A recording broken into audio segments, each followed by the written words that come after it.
Il faut distinguer peut-être analyser ce qui distingue un client d'un usager. Et la distinction fondamentale, c'est le fait que finalement un usager, c'est un client captif. À on pourrait dire, il y a certains secteurs où il peut avoir le choix, mais en gros, quand il s'adresse à l'administration, il n'a pas le choix.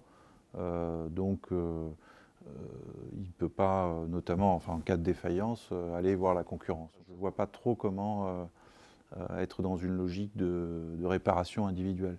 Mais c'est peut-être là où,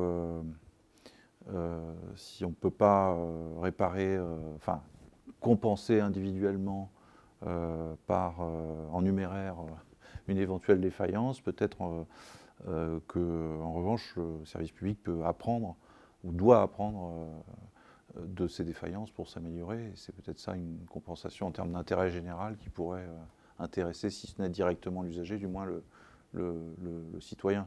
Le sujet, c'est peut-être aussi de prévenir ces réclamations, c'est de traiter le problème à la source, de faire en sorte qu'il y ait un service qui n'induise pas les gens en erreur, ou qui soit aussi simple d'utilisation pour faire en sorte qu'il y ait le moins de réclamations possible.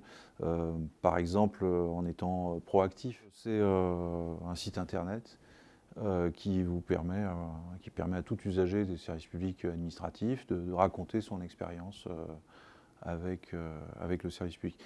Les personnes qui souhaitent raconter leur expérience le font généralement, pas exclusivement, mais parce que ça ne s'est pas bien passé. Donc on va avoir peut-être 60% des histoires pour lesquelles les usagers ne sont pas contents. Mais à la sortie, il y a plus d'un usager sur deux qui est satisfait de la réponse apportée. On accueille la défiance de l'usager ou l'insatisfaction de l'usager, et puis peut-être qu'on construit un peu de confiance citoyenne en amont. Les usagers jouent le jeu, ont envie aussi de renvoyer une image positive au service public.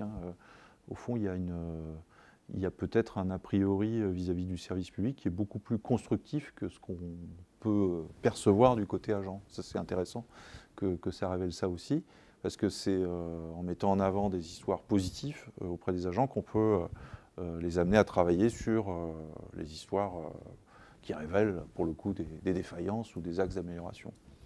Et trop souvent dans l'administration, on cherche la baguette magique ou l'innovation qui va permettre de tout régler, alors qu'il faudrait déjà régler les problèmes qui sont devant nous. Et c'est peut-être être innovant, peut-être que l'innovation, la simple amélioration continue à flux tendu, c'est aussi l'innovation, paradoxalement.